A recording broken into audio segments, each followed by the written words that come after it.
Let me tell you something raw and real. You're not losing people. You're finally waking up to who they actually were. Cutting off toxic people isn't cruelty, it's self-respect. So ask yourself, why are you still entertaining someone who drains you, doubts you, and disrespects your light? We grow up thinking love is sacrifice, that loyalty means tolerating pain. But baby, loyalty without reciprocity is slavery. You wouldn't want to do it to your beast, but they would reap it out. You wouldn't want to do it to your beast, but they would reap it out. You wouldn't want to do it to your beast, but they would reap it out. We grow up thinking love is sacrifice. It's time to stop apologizing for cutting off energy that poisons your peace. They'll say they love you. They'll text you good morning and good night. They'll call you soulmate, bestie, or family. But watch closely, because love isn't proven by words. It's proven by patterns. A person can say, I care, but every time you're in pain, they vanish. A person can say, I'll always be there, and yet they're always too busy when you need them. That's the pattern. That's the truth. And truth isn't in how people talk. It's in how they treat you when they have nothing to gain from you. Let me give you an example. There's a girl, let's call her Anya. She has a friend. She's known for years. New job, glow up, confidence rising. That friend suddenly gets distant. No congratulations, no support. But the moment Anya has a breakdown or things go wrong, that same friend rushes back pretending to care. Why? Because some people don't love you. They love you being small. They love you being broken. Because that's when they feel bigger. If someone only shows up when you're weak and disappears when you're powerful, that's a pattern. A toxic one. Or take another story. A guy named Rohan dates a girl who keeps cheating on him emotionally. Every time she's caught, she says, I'm sorry, I'll change. I can't lose you. And Rohan believes it because he's in love with her words. But her actions, she's still texting other guys, still hiding things, still manipulating. She doesn't change. Because apologies mean nothing without changed behavior. And if the cycle keeps repeating, lie, guilt trip, forgive, repeat, that's not love. That's a trap disguised as comfort. Real love doesn't need to be begged for. Real friendship doesn't hurt repeatedly. Real support doesn't vanish in silence. And the sooner you stop falling for the I promise I'll do better and start watching whether they actually do better, the faster you'll reclaim your peace. Even in family this happens. A cousin, a sibling, a parent, they say they're proud of you, but every move you make, they criticize. They laugh at your dreams, compare you to others, and blame you for setting boundaries. You try to explain, to reason, to keep peace. But over and over, the same pattern continues. Disrespect, denial, guilt. And still they smile at family functions like nothing ever happened. You have to remember, blood is DNA. Respect is earned. If their actions keep wounding your self-worth, you don't owe them a seat at your mental table. Think about your daily life. Maybe it's your workplace. Your boss says you're valuable but constantly overworks you without appreciation. Your co-worker says we're a team but throws you under the bus the minute something goes wrong. Words sound sweet, but patterns scream the truth. If someone keeps disrespecting you and you keep giving them another chance, you're not healing, you're tolerating poison. Stop clinging to what they say and start confronting what they do. Because here's the rawest truth. Toxic people don't need to say a word to show you who they are. They just keep repeating themselves until you finally pay attention. You want peace? Stop analyzing their excuses. Start analyzing the pattern. They cancel plans last minute, every time. They only call when they need something, every time. They ignore your boundaries and gaslight your pain, every time.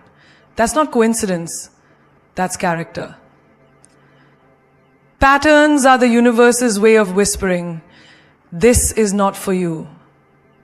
And the day you stop falling in love with potential and start respecting your peace, you'll see it. Some people weren't lying to you. You were just too loyal to see the pattern. Silence is not weakness. Silence is not surrender. Silence is strategy. Silence is power. Every time she raised her voice to fight for her worth, they labeled her aggressive. And one day she chose silence. Not because she gave up, but because she finally realized you don't have to scream for your value to be seen. You simply walk away. Quietly. Gracefully. And that silence will echo in their lives louder than any words you could have spoken. You see, when you argue with toxic people, you feed them. They twist your words, flip the narrative, and walk away acting like the victim. But when you go silent, no texts, no calls, no explanations, you leave them with nothing to distort. And that emptiness, it makes them feel powerless. Because here's the truth. People who thrive on control panic when they can't provoke a reaction. When you stop reacting, you take away their power. There's a guy named Arjun. His ex kept messaging him months after the breakup, not because she missed him, but because she missed the control she had. She'd send one emotional message and he'd respond. Every time. And every response reignited the drama. Until one day, he didn't reply. No anger, no explanation, just silence.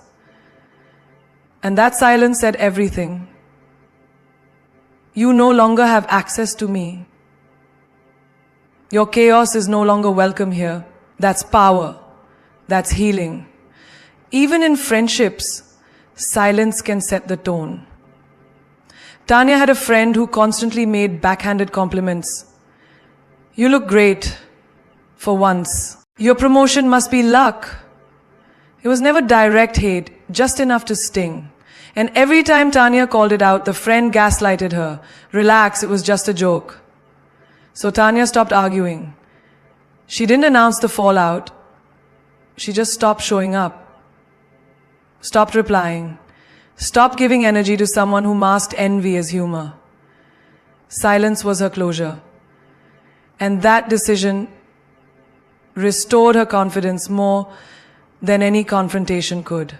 You don't always have to respond to betrayal. You don't have to write paragraphs defending your heart to someone who already decided to break it. You don't have to explain your pain to someone committed to denying it. Sometimes, the most powerful statement is no statement at all. Even in the workplace, silence has weight. When your ideas are stolen in meetings, when your credit is taken, when your hard work is ignored, don't fight for recognition in rooms full of egos. When your credit is taken, when your hard work is ignored, don't fight for recognition in rooms full of egos. Don't fight for recognition in rooms full of egos. Don't fight for recognition in rooms full of egos. I mean, Walk silently, build your own brand. Let your results speak louder than their politics ever could. Silence is not passive. Silence is the moment right before transformation. It's where you stop reacting and start reclaiming, where you stop explaining and start evolving, where you stop fighting battles beneath your worth. Sometimes the people around you don't deserve access to your words. Because when you speak, you give energy. And not everyone deserves your energy. You have to ask yourself, why am I explaining my soul to someone committed to misunderstanding it? Let your silence protect your boundaries. Let it guard your peace. Let it become the loudest message in the room. Because eventually, the same people who disrespected you will start calling. Why did she stop calling? Why did he stop caring? Why is there no reaction anymore? And that's the moment you've won. Not because you proved them wrong, but because you proved to yourself that you don't need to perform pain to be powerful. You don't need to scream truth for it to be valid. Sometimes, you just need to be silent and let your glow do the talking. You can love them with every piece of your heart and still walk away. You can wish them healing, pray for their growth, remember every laugh, and still know they are not your safe place anymore. Love is not always meant to be a life sentence.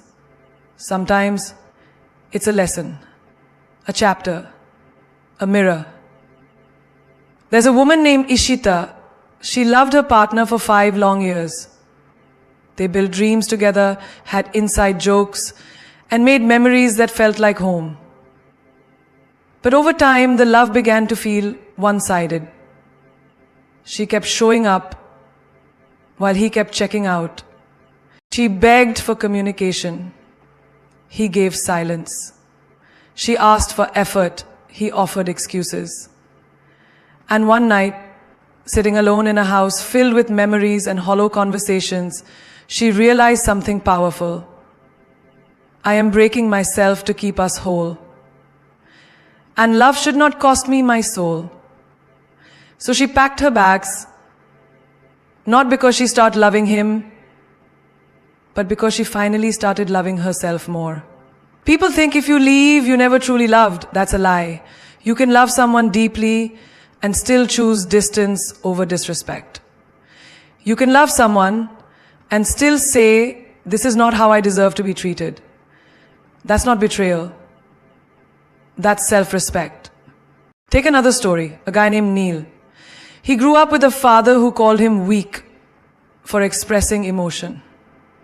Every time Neil cried, his father mocked him.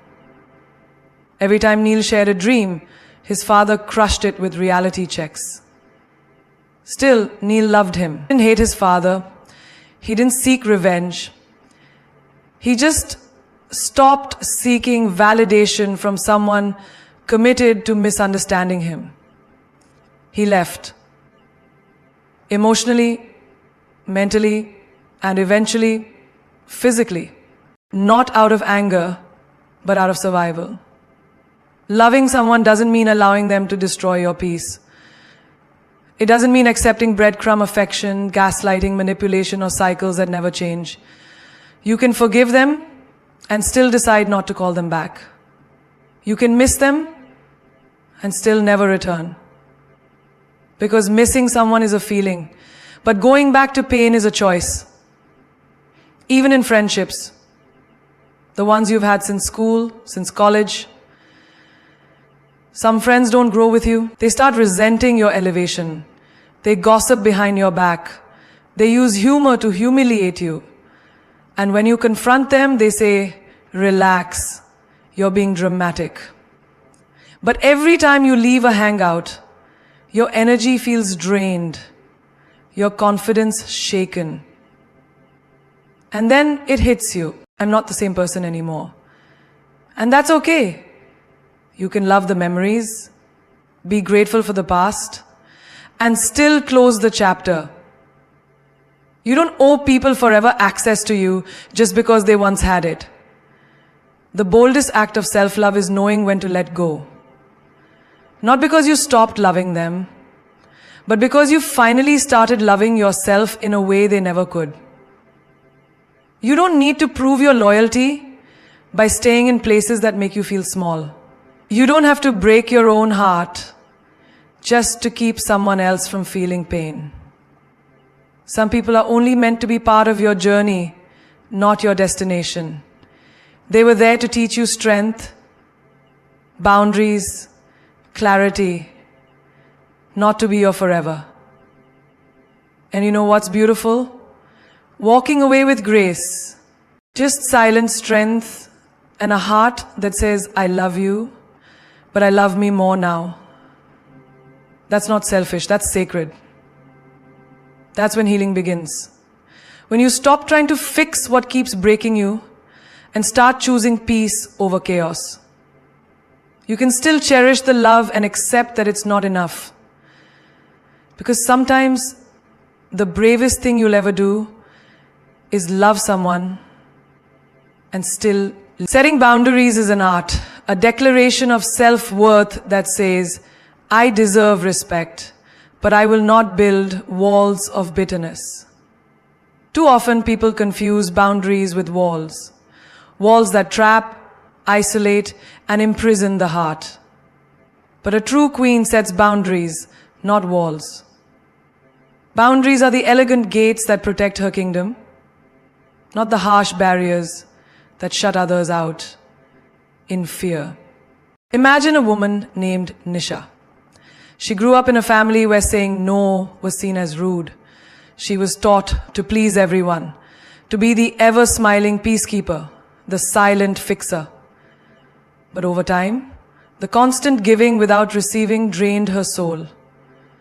She found herself exhausted, overwhelmed, and invisible in relationships where her needs were always last on the list.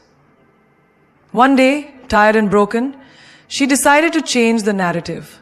She started saying no, not with anger, but with clarity and grace. Her friends initially resisted. Why are you being so harsh? Her family was confused. Are you distancing yourself? But Nisha wasn't building walls to keep them out. She was drawing lines to keep herself whole. She became the queen of her own life, choosing who entered her inner circle, on her and on her terms. Boundaries don't isolate. They protect the sacred space where love can flourish without fear or compromise. In the workplace, setting boundaries is even more crucial. Take Rohit's story. He was the go-to guy for everything. Late nights, extra tasks, emotional support. He gave endlessly, believing it would make him indispensable. But instead, he became invisible. His value taken for granted. He started noticing how the same people who demanded his time never respected his limits. One day, he said no to overtime without guilt. The reactions were mixed.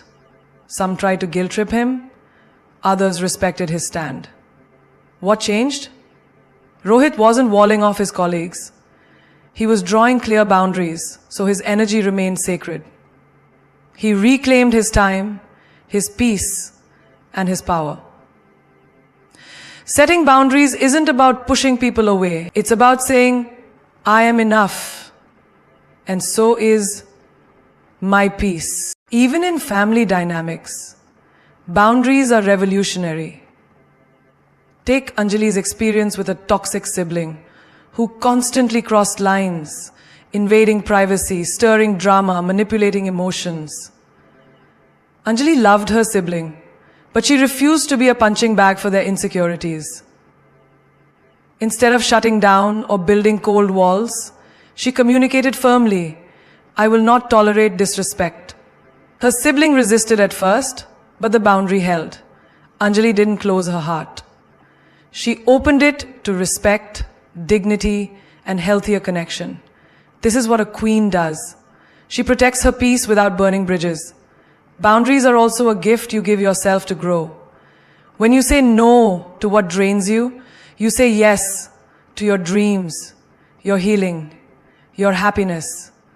When you refuse to tolerate toxic patterns, you create space for genuine love and growth. When you stop bending to please, you stand tall in your truth. Boundaries are not walls built from pain and fear, but gates opened with wisdom and self-love. You are not a doormat. You are not an option. You are not here to absorb the chaos others create. You are here to shine, to thrive, to live fully. And that means knowing when to hold your line firmly, not with anger, but with regal calm. Every time you protect your time, your heart, your mind, you are telling the world, I value myself enough to say no. I value my peace enough to walk away. I value my soul enough to protect it fiercely. And that kind of power does not come from walls that imprison. It comes from boundaries that empower. The Queen's strength lies not in isolation, but in her ability to keep her kingdom safe, her people respected, and her spirit unbroken. She is fearless because she knows her worth.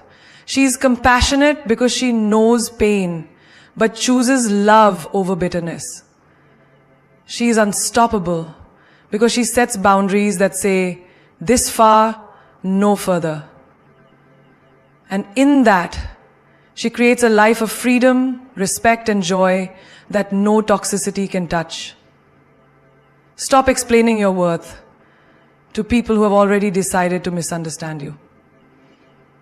It's one of the hardest lessons life teaches us, yet one of the most liberating. There will always be those who twist your words, diminish your achievements, and refuse to see your true value, not because you are lacking, but because they are unwilling or incapable of recognizing your light. Imagine carrying the burden of convincing someone who has their mind made up, who is locked in their own judgments, no matter how much you try. You end up exhausting yourself, trying to prove a truth they never wanted to see. Take the story of Meera, a young artist whose passion and talent radiated from every brushstroke. She poured her soul into her paintings, only to face criticism from her closest circle. People who said, art won't pay your bills, or why don't you focus on something practical? Meera spent years justifying her dreams, explaining why her work mattered, why her vision was unique. But with every explanation, she felt more drained, more unseen. The turning point came when she realized something powerful. I don't owe my dreams to anyone's approval. My worth is not a debate. She stopped defending her path and instead focused on creating fiercely, unapologetically. And as her confidence grew, so did the recognition. Not from those who doubted her, but from the world that finally saw her brilliance. There's also the story of Raj, who always struggled with his family's constant criticism about his career choices. He worked hard, but every success was met with skepticism or comparison to others. He found himself trapped in a cycle of justifications, explanations, and heartbreak. But eventually, he asked himself a question that changed everything. Why am I trying to prove my worth to people who refused to see it? Raj stopped explaining. He stopped trying to be understood by those who refused to understand. Instead, he channeled his energy into his work and self-growth. Slowly, the noise faded and his peace emerged.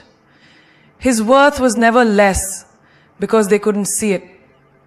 It was their blindness, not his value, that was the problem.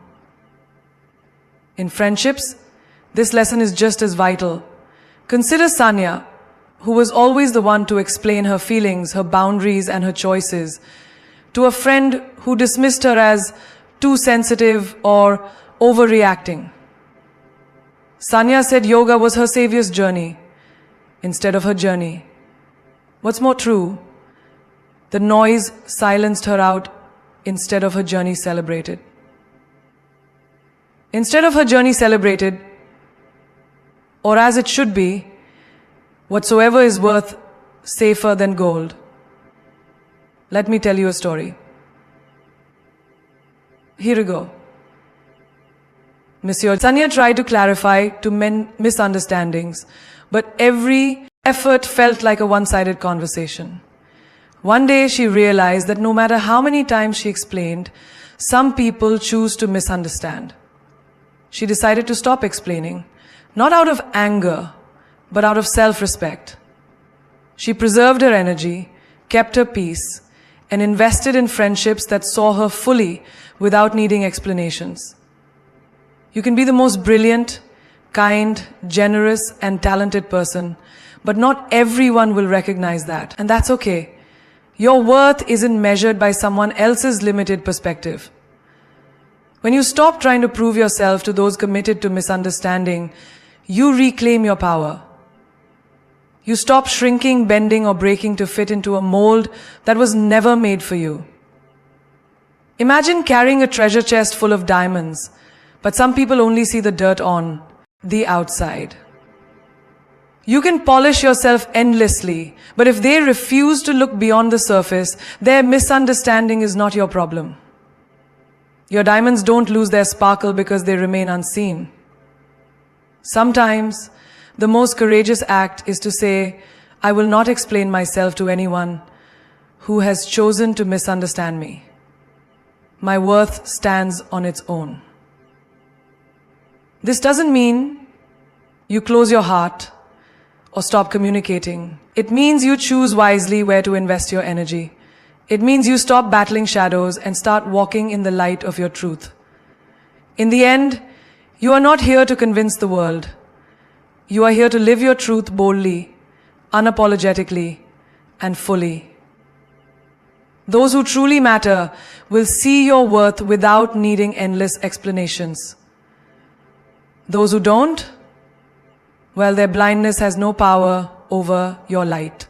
So stop explaining your worth to people committed to misunderstanding you and start living it unapologetically. Healing doesn't mean reconnecting. This is a truth many struggle to accept because our hearts are wired for connection, for closure, for making sense of pain by weaving the broken threads back together.